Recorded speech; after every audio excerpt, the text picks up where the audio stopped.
Hello friends, this is Moni and welcome to M K academy number 1।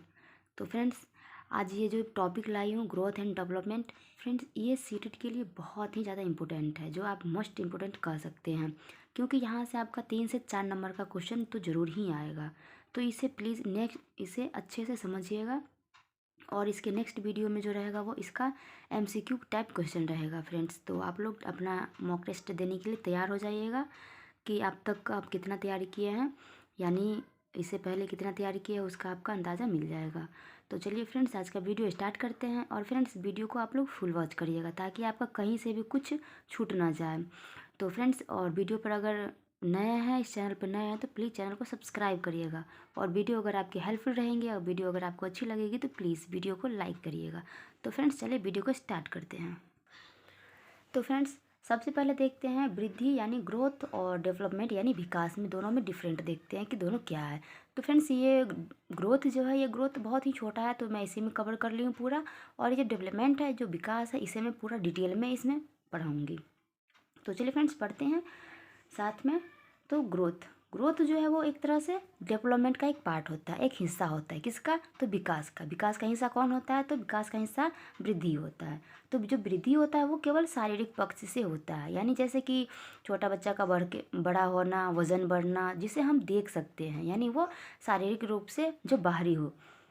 और development यानी जो विकास होता है वो सभी पक्षपात में होता है, चाहे वो संज्ञानात्मक में हो, चाहे वो फिजिकल हो, या फिर वो इमोशनल हो। यानी डेवलपमेंट, विकास सभी पक्ष में होता है फ्रेंड्स।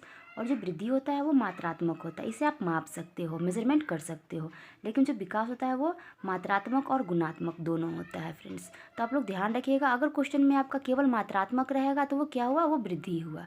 लेकिन अगर मात्रात्मक और गुणात्मक दोनों हुआ तो वो क्या हुआ? वो विकास हुआ। और वृद्धि एक परिपक्वता पर रुक जाती है, यानी वृद्धि एक समय पर, निश्चित समय पर वो रुक जाती है। हमेशा आप लोग नहीं बढ़ते रहते हो, यानी वृद्धि एक समय पर, निश्चित समय पर रुक जाती है। लेकिन जो विकास है वो क्या है? वो सतत प्रक्रिया है, यानी जीवन भर चलने वाली प्रक्रिया है। यानी क्या कह सकते हैं आप, जन्म से पहले से ही आपका विकास होना स्टार्ट हो जाता है और कहाँ तक? मृत्यु तक विकास चलता है, यानी जीवन पर्यंत चलता है ये। और वृद्धि जो है वो क्या है? वो संरचनात्मक है। और विकास जो है वो संरचनात्मक और कार्यात्मक दोनों है। यानी आप कह सकते हैं कि इसी का हिस्सा क्या है? विकास का हिस्सा क्या है? ग्रोथ है, विकास है। क्योंकि विकास में सब कुछ होता है, जैसे कि मात्रात्मक गुणात्मक भी है। तो वृद्धि क्या है? केवल मात्रात्मक है। और विकास संरचनात्मक और कार्यात्मक दोनों है। लेकिन वृद्धि क्या है? वृद्धि केवल संरचनात्मक है फ्रेंड्स। चलिए फ्रेंड्स, अब आगे देखते हैं।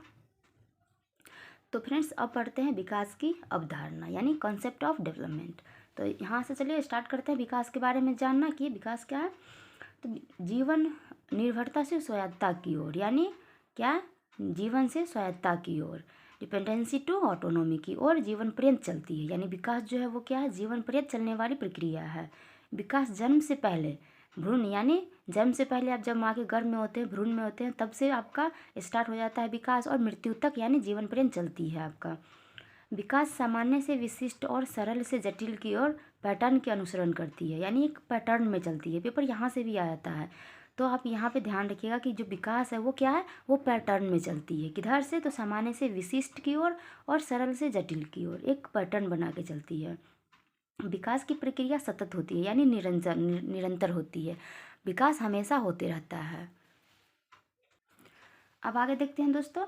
आगे है विकास की कुछ परिवर्तन को देख पाते हैं, जैसे कि लंबाई का बढ़ना। जैसे कि आप सभी जानते हैं कि विकास का हिस्सा ही क्या है? वृद्धि है। तो वृद्धि में क्या होता है? जो शारीरिक पक्ष से होता है, जैसे कि बढ़ना, वजन बढ़ना, लंबाई का बढ़ना, तो ये सब क्या है? तो ये सब है बाहरी वृद्धि, यानी उसे विकास भी कह सकते हैं, इसे वृद्धि भी कह सकते हैं। तो ये से हम लोग देख पाते हैं। और कुछ परिवर्तन ऐसे होते हैं जैसे हम नहीं देख पाते हैं, जैसे कि मानसिक परिवर्तन और भावनात्मक परिवर्तन, तो इसे हम लोग देख नहीं पाते हैं। लेकिन क्या है? ये सब ये विकास है। जब हमारे मानसिक, सामाजिक, संवेगात्मक तथा बौद्धिक पक्षों में परिपक्वता आ जाती है तो उसे विकास कहते हैं फ्रेंड्स। जैसे कि आप समझ गए विकास किसे कह सकते हैं। तो विकास जैसे कि मानसिक में या फिर सामाजिक, संवेगात्मक में आपका जो परिपक्वता आती है, यानी आपको कुछ समझ आपके अंदर आती है जो पहले आपके अंदर नहीं था, लेकिन अब वह चीज़ आप समझ जाते हैं। तो क्या हुआ? ये आप पहले से विकास किए हैं। तो यही समझने का प्रक्रिया है। अब देखते हैं टाइप्स ऑफ डेवलपमेंट। तो ये डेवलपमेंट का कितने टाइप्स हैं तो उसे देख लेते हैं। फ्रेंड्स ये विकास का जो टाइप्स होते हैं, ये अगर देखा जाए तो जो मोस्ट इम्पोर्टेंट होता है वो 4 होता है। एक होता है फिजिकल, एक होता है कॉग्निटिव, एक होता है सोशल और एक होता है इमोशनल। लेकिन आप डिटेल में यहाँ मैं देखूंगी तो एक दो और एक्स्ट्रा भी एक दो देख लूँगी। तो चलिए फ्रेंड्स, सबसे पहले स्टार्ट करते हैं शारीरिक विकास यानी फिजिकल डेवलपमेंट। तो जो शारीरिक विकास को होता है, वो शारीरिक विकास जो होता है वो अनुवांशिक ही प्रभावित करते हैं। यानी आपका लंबाई कितना है वो क्या है, वो अनुवांशिक ही है। यानी आपके माता पिता पे आप लोग हाइट, आप अपना शरीर की लंबाई देखिएगा, बालों का रंग देखिएगा, तो ये सब क्या है, तो ये सब अनुवांशिक ही प्रभावित करते हैं। शारीरिक परिवर्तन बच्चे की ऊंचाई, लंबाई, वजन या शारीरिक आकार में परिवर्तन, ये क्या है, ये शारीरिक विकास कहलाता है। तो आप पहले ही समझ गए कि जो शरीर से जो जुड़ी हुई है वो सभी क्या है, शारीरिक विकास है। अब दूसरा देखते हैं मानसिक विकास, या फिर आप इसे कह सकते हैं संज्ञानात्मक विकास। तो ये क्या है, कॉग्निटिव डेवलपमेंट है। तो यहाँ पे जो मानसिक तौर से, जो मानसिक विकास आपकी मानसिक योग्यता से संबंधित होता है, जो आपका मन से संबंधित मानसिक कुछ सोचने समझने, जैसे सोचना समझना स्मरण करना, ये सब क्या है, विचार करना, अवलोकन करना, तो ये सब मानसिक विकास का एक प्रकार है। तो आपका ये सब अब आपके अंदर आ रहा है, यानी आप विकास कर रहे हैं कहाँ से, तो मानसिक से, मानसिक विकास कर रहे हैं, आपके अंदर संज्ञानात्मक विकास हो रहा है। अब फ्रेंड्स अब तीसरा देख लेते हैं आगे। तो फ्रेंड्स तीसरा है सामाजिक विकास। तो सामाजिक विकास क्या है, तो बच्चा जन्म के समय सामाजिक प्राणी नहीं होता है। तो फ्रेंड्स जब बच्चा पैदा होता है, जन्म लेता है बच्चा, तो क्या होता है, वो सामाजिक प्राणी नहीं होता है। अपने परिवार यानी साथियों, स्कूल से प्रभावित होकर उसके अंदर क्या आता है, उसके अंदर सामाजिक विकास होता है। जब वो समाज के साथ उठता बैठता है, स्कूल जाता आता है, तो क्या होता है, उसके अंदर सामाजिक विकास होता है। फ्रेंड्स अब आगे देखते हैं। अब आगे है संवेगात्मक विकास, या फिर आप इसे कह सकते हैं इमोशनल डेवलपमेंट। तो अलग अलग व्यक्ति में इमोशन जो होता है वो क्या होता है, अलग अलग प्रकार से होता है। और इमोशन सामान्य व्यक्ति को क्या करता है, प्रभावित करता है। फ्रेंड्स आप यहाँ पर ध्यान रखिएगा, जो नॉर्मल व्यक्ति रहते हैं उसे जो इमोशन होता है प्रभावित करता है। जैसे क्रोध, भय, घृणा, आश्चर्य, स्नेह, दुख, खुशी, ये सब क्या है, ये सब प्रभावित करते हैं। तो फ्रेंड्स ये 4 जो डेवलपमेंट पढ़े हैं, ये 4 विकास पढ़े हैं, ये मेन है। और इन्हीं के अंदर एक नैतिक विकास आ जाता है, जिसे भी आप देख लेते हैं, जिसे मोरल डेवलपमेंट कहते हैं। जो अमेरिका के वैज्ञानिक कोहलबर्ग थे, वो क्या दिए थे, नैतिक विकास का सिद्धांत दिए थे। जन्म के समय बच्चा नैतिक और अनैतिक नहीं होता है, वो क्या होता है, वो सामाजिक परिवेश से सीखता है। तो फ्रेंड्स ये आपका नैतिक विकास सामाजिक विकास का एक हिस्सा है। फ्रेंड्स ये आप चाहे तो उसी में अटैच करके आप अपना नोट्स बना सकते हैं, या फिर आप इसे नैतिक विकास का अलग से एक टॉपिक बना सकते हैं। फ्रेंड्स अब आगे देखते हैं, आगे है भाषाई विकास। तो फ्रेंड्स ये भाषाई विकास यानी लैंग्वेज डेवलपमेंट। भाषा विकास बच्चे में जन्म के बाद शुरू हो जाती है, जिसे इन्फेंसी स्टेज कहते हैं। यानी जब बच्चे का जन्म होता है उसके उस समय क्या होता है, बच्चा इन्फेंसी स्टेज में होते हैं, बच्चा शैशवावस्था में होते हैं। उसी समय क्या होता है, बच्चे में भाषा का विकास शुरू हो जाता है। तो चलिए फ्रेंड्स भाषा का विकास देख लेते हैं। भाषा के विकास का जो पैटर्न है वो इस तरह से है, आप इस तरह से याद कर सकते हैं, LSRW। तो फ्रेंड्स L से हो जाएगा लिसनिंग यानी सुनना, L से स्पीकिंग यानी बोलना, R से रीडिंग यानी पढ़ना, और W से राइटिंग यानी लिखना। तो आप इस सीक्वेंस में इसे याद कर लीजिएगा, पहले सुनना, फिर बोलना, फिर पढ़ना, फिर लिखना। तो फ्रेंड्स इसी तरह LSRW, इसी तरह से आप इसे याद कर सकते हैं। चलिए फ्रेंड्स अब आगे देखते हैं। तो फ्रेंड्स अब आगे देखते हैं स्टेज ऑफ डेवलपमेंट, यानी स्टेज क्या है, तो देखते हैं। तो इसमें पूरा वैसे तो 4 तरह के स्टेज होते हैं, लेकिन जो चाइल्डहुड होते हैं उसे 2 भागों में बांट दिया जाता है, इसे अर्ली चाइल्डहुड और लेटर चाइल्डहुड। तो यहाँ पे पूरा 5 तरह से पढ़ेंगे। तो चलिए सबसे पहले स्टार्ट करते हैं।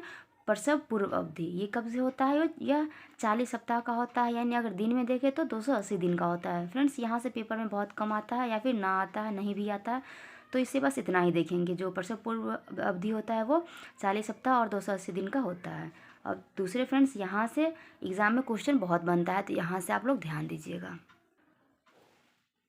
इन्फेंसी यानी शैशवावस्था, तो ये कब से कब तक का होता है, तो ये जन्म से 2 वर्ष यानी 0 से जब तक 1 साल नहीं हो जाता है तब तक उसे क्या कहते हैं, 0 वर्ष कहते हैं।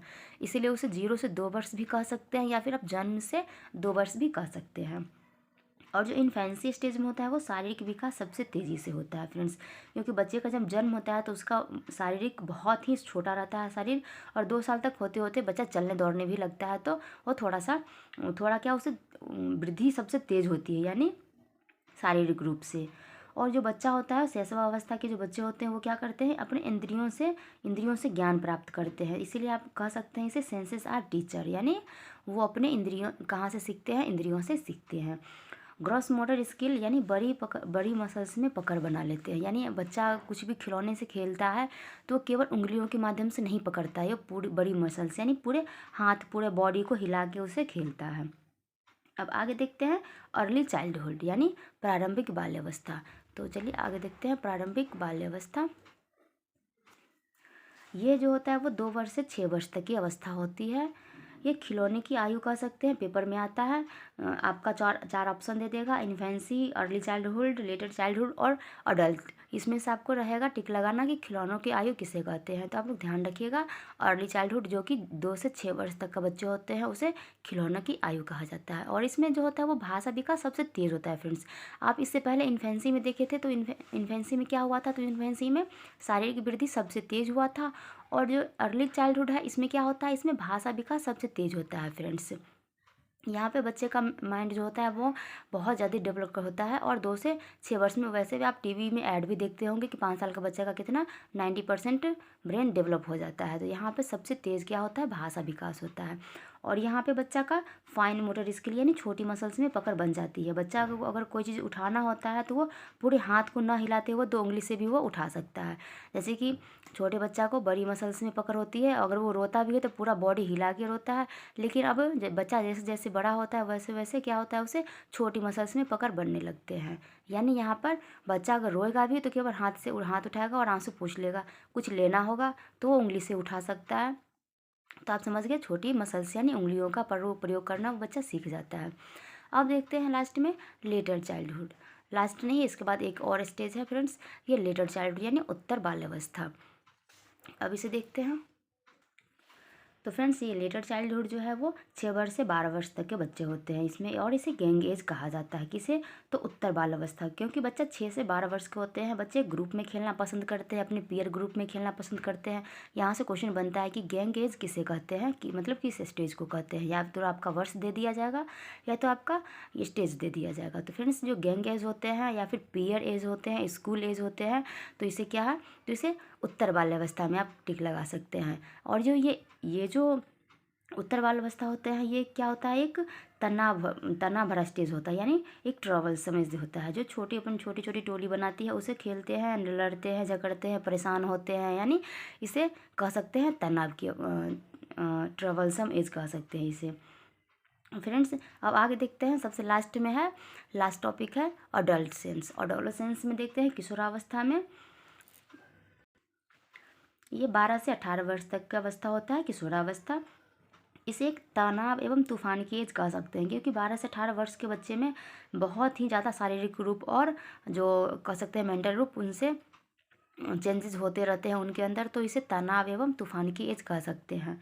इसे गोल्डन पीरियड भी कह सकते हैं और इसे टीनेज भी कहते हैं। तो फ्रेंड्स आप याद रखिएगा, मैं यहाँ पर बहुत ही शॉर्ट नोट्स बनाई हूँ ताकि आपको याद करने में बहुत ही आसानी हो। अगर मैं पूरा लाइन लिखती तो पढ़ने में भी ये थोड़ा सा दिक्कत होती और समझने में भी। तो मैं यहाँ पर छोटा लाइन बना के लाई हूँ ताकि आप लोगों को जल्दी से समझ में आ जाए और जल्दी से पढ़ने में बनेगा तो याद भी जल्दी से होगा। क्योंकि क्वेश्चन का तो मेन पॉइंट यही है, गोल्डन एज किस पीरियड में आता है तो ये पूछ लिया जाएगा, या फिर गैंग एज किस स्टेज में आता है तो ये पूछ लिया जाएगा। इसलिए छोटा टॉपिक मैं बना के लाई हूँ ताकि आप लोगों को समझने में कोई दिक्कत ना हो फ्रेंड्स।